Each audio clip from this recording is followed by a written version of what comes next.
Assalamualaikum warahmatullahi wabarakatuh.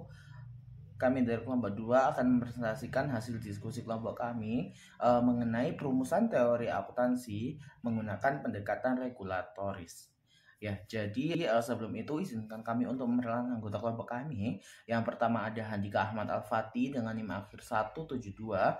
Lalu ada Muhammad Firzi Mujadi dengan NIM akhir 186, Naufal Adam Fauzi dengan NIM akhir 190, dan Nauril Akiluna Arif dengan NIM akhir 198. Baik, langsung saja ke materi. Ya, Assalamualaikum warahmatullahi wabarakatuh. Kali ini saya akan menjelaskan hakikat standar akuntansi. Jadi standar akuntansi ini adalah aturan yang memberikan pedoman praktis bagi akuntan dalam menjalankan pekerjaannya. Standar ini diterima secara umum sebagai pedoman baku serta sanksi untuk ketidakpatuhan. Umumnya standar terdiri dari yang pertama deskripsi masalah yang harus dipecahkan, yang kedua pembahasan dan pertimbangan solusi, lalu yang ketiga solusi yang disarankan sesuai teori atau keputusan yang berlaku.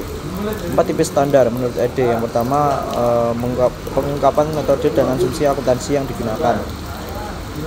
Lalu yang kedua adalah keseragaman dalam penyajian laporan akuntansi. Lalu yang ketiga adalah pengungkapan masalah spesifik untuk membantu pengguna membuat keputusan. Yang keempat penetapan valuasi aset dan laba berdasarkan keputusan yang telah disepakati. Lalu tujuan standar akuntansi. Yang pertama memberikan informasi keuangan yang relevan kepada pengguna laporan akuntansi.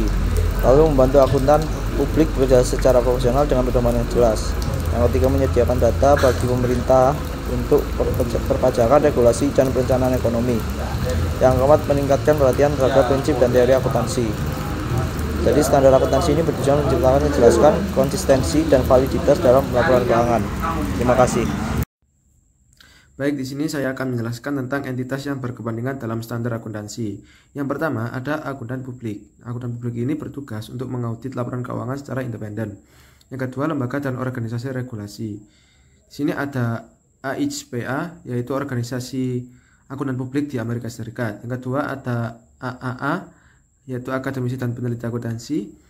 Selanjutnya ada FASP, yaitu menerapkan dan meningkatkan standar akuntansi. Selanjutnya ada SEC, yang ini tugasnya untuk mengawasi pengelaporan keuangan perusahaan publik. Selanjutnya ada organisasi profesional lainnya seperti IAI yang mengatur standar akuntansi di masing-masing negara. Yang ketiga yaitu pengguna laporan keuangan. Pengguna laporan keuangan ini ada pengguna langsung dan juga tidak langsung. Pengguna langsung yaitu misalnya pemilik, kreditor, manajemen, pajak, pekerja, dan pelanggar. Yang tidak langsung itu bursa saham, pengacara, serikat, dan pekerja. Yang keempat ada konstituen dalam pelaporan keuangan. Antara lain investor. Investor ini bertugas untuk diversifikasi dan tingkat keaktifan berbeda. Yang kedua ada perantara informasi yang bertugas sebagai analis, pemeringkat, penasihat investasi. Selanjutnya ada regulator seperti FASB, SEC, dan Kongres. Lalu ada manajemen dan auditor, yaitu perusahaan besar atau kecil, praktik nasional, dan ada yang juga yang lokal. Baik, selanjutnya siapa yang berwenang menetapkan standar akuntansi? Yang pertama ada teori regulasi. Teori regulasi ini dibuat untuk kepentingan publik atau kelompok tertentu. Teori regulasi ekonomi dan politik elit mempengaruhi pembuatannya. Yang kedua, perlukah regulasi akuntansi? Ada yang pro, ada yang kontra. Yang pro itu menjamin transparansi, mencegah kecurangan, dan melindungi investor. Sedangkan untuk yang kontra itu perusahaan bisa melaporkan secara sukarela dan biayanya juga tinggi. Yang ketiga, pendekatan pasar bebas. Nah, informasi dalam akuntansi ini dianggap sebagai barang ekonomi. Kegagalan pasar itu terjadi jika informasi dikendalikan secara monopoli. Yang keempat, regulasi oleh sektor swasta. Yang di sini ada keunggulannya, yaitu keunggulannya responsif, teknis tinggi, dan fleksibel. Untuk kelemahannya, kurang wewenang hukum dan sering terlambat. Yang kelima ada regulasi oleh sektor publik. Untuk pro-nya, legitimitasnya lebih besar, melindungi investor, dan transparansinya lebih tinggi. Tapi kontranya, biayanya lebih tinggi, dan politisasi standar, dan juga menghambat inovasi. Baik, yang selanjutnya yaitu legitimasi proses penetapan standar. Legitimasi proses penetapan standar ini tuh ada dua jenis prognosis ya. Yang pertama itu adalah prognosis pesimistik, di mana di sini tuh beberapa ahli itu berpendapat bahwa standar akuntansi ideal itu harus memberikan manfaat maksimal bagi para pengguna laporan keuangan. Namun teori Dembski menyatakan bahwa standar yang harus memenuhi teori Arrow agar bisa diterima. Kemudian tidak ada standar yang bisa selalu sesuai dengan semua preferensi individu. Jadi di sini itu dapat disimpulkan bahwa tidak ada standar yang sepenuhnya objektif. Kemudian pemilihan standar selalu melibatkan kompromi antara berbagai kepentingan, dan standar akuntansi juga menyentuh aspek nilai dan etika. Nah, untuk prognosis yang selanjutnya yaitu adalah prognosis optimistik. Sebaliknya yaitu ada yang percaya bahwa standar optimal bisa tercapai jika asumsi tertentu telah diubah.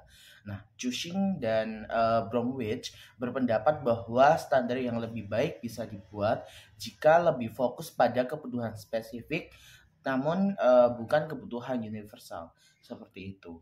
Untuk yang selanjutnya yaitu adalah standar akuntansi yang berlebihan. Nah, standar akuntansi yang berlebihan atau accounting standard overload ini itu terjadi ketika standar akuntansi terlalu banyak dan rumit. Jadi di sini itu menyebabkan kesulitan penerapan dan kebingungan dalam pemilihan metode. Kemudian standar umum yang gagal membedakan kebutuhan berbagai jenis organisasi. Nah, pengungkapan informasi berlebihan yang sulit dipahami. Seperti itu. Nah, dampak dari standar yang berlebihan di sini itu adalah akuntan bisa kehilangan fokus ya karena banyaknya aturan. Kemudian audit juga menjadi kurang efektif. Nah, untuk manajer kesulitan dalam mengambil keputusan.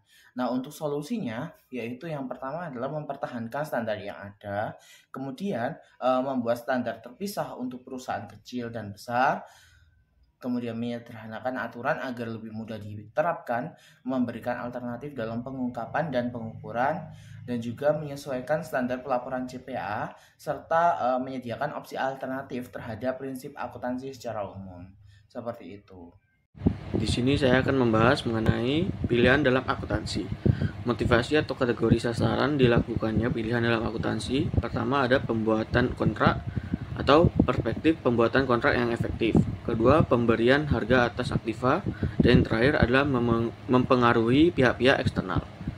Selanjutnya, strategi penerapan standar bagi negara-negara berkembang. Ada 4 jenis strategi, yaitu pendekatan evolusioner, transfer teknologi, penggunaan standar akuntansi internasional, dan strategi situasional. Pertama, pendekatan evolusioner diasumsikan para mitra asing akan menyesuaikan aturan-aturannya sendiri. Mereka ingin tetap terus membina perdagangan dengan negara tersebut dan atau mempertahankan operasinya. Yang kedua, pendekatan transfer teknologi.